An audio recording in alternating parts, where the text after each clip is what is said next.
Mu gihe cya Jenoside yakorewe Abatutsi mu Rwanda, abicanyi bakoresheje uburyo butandukanye bugaragaza ubugome bukabije. Uretse intwaro gakondo kimwe n'izifashishwa ku rugamba, abicanyi bakoresheje uburyo bwo kuroha Abatutsi mu nzuzi n'imigezi cyane cyane Nyabarongo, ari naho ubyara Akagera kisuka mu kiyaga cya Victoria gihuriho n'ibihugu bya Tanzania, Uganda na Kenya. Muri Jenoside yakorewe Abatutsi mu mwaka w'1994, abaturiye inkengero za Victoria ahanini batunzwe n'uburobyi bw'amafi, bavuga ko imyaro y'iki kiyaga yari ikikijwe n'imibiri y'abantu bishwe, bakaba nyuma ngo baraje kumenya ko yaturukaga mu Rwanda. Urugero ni aba baturage bo ku myaro ya Rambu mu karere ka Masaka na Golo uherereye mu karere ka Mpigi mu gihugu cya Uganda, bavuga ko iyi mibiri akenshi yabaga ifite ibimenyetso by'ubwicanyi ndengakamere. Imwe yazaga iri ku bisongo, indi ikaza yarashizeho imibiri, indi kaza mbese abagore ugasanga barabahambiyeho abana ku maboko no ku maguru, bakaza mbese ukareba yuko bamuhambiriyeho abana be. Kale zajyanga umumu nenga nalaba koko yazaga buri umwe ukwawo, ariko nabonye nk'aho abana bane bari batunzwe ku giti bari bafatanye ku gisongo kimwe. Twabonye n'abana bari mu mufuka munini, twagize ngo tubonye imari, ariko mugenzi wacu agifungura imashini gutya havamo umurambo, twese tuyitaho turiruka turagenda.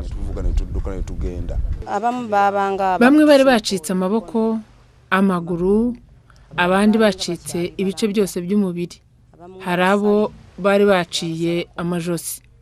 Muri icyo gihe aba baturage bavuga ko ubuzima bwabaye nk'ubuhagaze kuko abantu banze kurya amafi, bivugwa ko yari yarariye abantu, aho hamwe bayasangagamo ibice by'imibiri y'abantu. Byatuguye nabi kuko twaretse no kurya amafi aho imibiri yegereye mu kiyaga. abantu abalunyanja Abantu duturiye ikiyaga, akenshi umuntu aba ari mu kiyaga ashakisha icyo kurya cyatunga urugo rwe.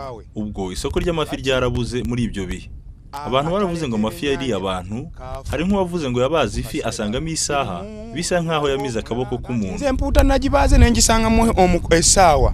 Cyakora ubuyobozi bw'uduce tuhegereye ko bwafashe iya mbere bufatanya n'abaturage kurohora iyo mibiri no kuyishyingura, ariko ngo ntibyari byakozwe mu buryo buhesha agaciro kiremwa muntu. Iyi niyo mpamvu leta y'u Rwanda ifatanije n'abaturage nka Mahmoud Toban ufite inkomoko yo muri Aziya, ushimirwa umutima yagaragaje mu guhesha agaciro iyi mibiri, bashyizeho uburyo bwo kuyishyingura mu nzibutso ubu zigera kuri 3 mu duce dutandukanye. Aha ni ahitwa Golo mu karere ka Mpigi, Lambu mu karere ka Masaka na Kansesero mu karere ka Rakai muri Uganda. Mu muhango wo kwibuka utegurwa buri mwaka n'umuryango nyarwanda Humura ugamije gushakisha no gushyingura mu cyubahiro imibiri y'inzirakarengane za Jenoside yakorewe Abatutsi baroshywe mu nzuzi n'imigezi ikabatembana kugera mu bihugu bihana imbibe n'u Rwanda, Ambasaderi w'u Rwanda mu gihugu cya Uganda Frank Mugambage yagaragaje ko uretse kwita kuri izi nzibutso, leta y'u Rwanda bifite intego yo kubaka ahantu hazajya hagaragaza amateka ya Jenoside yakorewe Abatutsi mu Rwanda aho mu gihugu cya Uganda. Turashaka gufata ikibanza tukazubaka ahantu twakwandika ayo mateka, abantu bakajya babikurikira bakamenya uko byagenze, kuko niko kwibuka kwa nyakuri, ndetse n'ibimenyetso bimwe wenda bikaba byajyamo by'amashusho n'ibindi, n'abantu bahaza tukayatuza, n'abandi bakabajya bahaza bakamenya uko byagenze bakahasengera cyangwa bakagira n'ibyo bahigira. Perezida wa Humura Rudodo Alfred yashimiye ubufatanye hagati ya leta ya Uganda n'iy'u Rwanda ndetse n'abaturage mu gushakisha no gushyingura mu cyubahiro Abatutsi baroshywe mu nzuzi n'imigezi ikabatembana kugera hanze y'imipaka y'u Rwanda.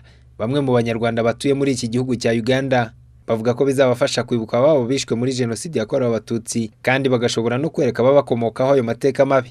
Ubwo bwa mbere naza nashaka kujya buri mwaka nza, ariko nagumaga ngira ibibazo yo gutinya kujya muri ambasade, ariko mbonye contact yo kuzajya njya kubareba n'abana banjye barambaza mama uri umunyarwanda, ariko uri umunyarwanda wa hehe, utagira aho wicaye utagira iki, ariko ubu ngubu bimpesha icyubahiro kuko nanjye nza niyo mwamutaje mwe nshobora kwipakira n'abana nkabereka umuryango wanjye aho washiriye.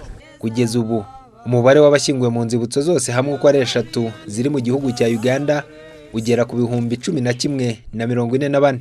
Hano ku mwaro wa Rambu mu gihugu cya Uganda mu gace ka Masaka, aha kano gace kiganjemo ibikorwa by'uburobyi. Abantu benshi ba hano bahabaye muri icyo gihe bavuga ko hagiye hagaragara imibiri yaturukaga mu gace k'u Rwanda binyuze mu mugezi w'Akagera bikagera mu kiyaga cya Victoria bikagera muri aka gace aho imibiri yazaga ikarohorwa n'abarobyi ndetse n'abandi bantu bari baturiye inkengero z'iki kiyaga. Pasco Buhura, Televiziyo Rwanda, Masaka mu gihugu cya Uganda.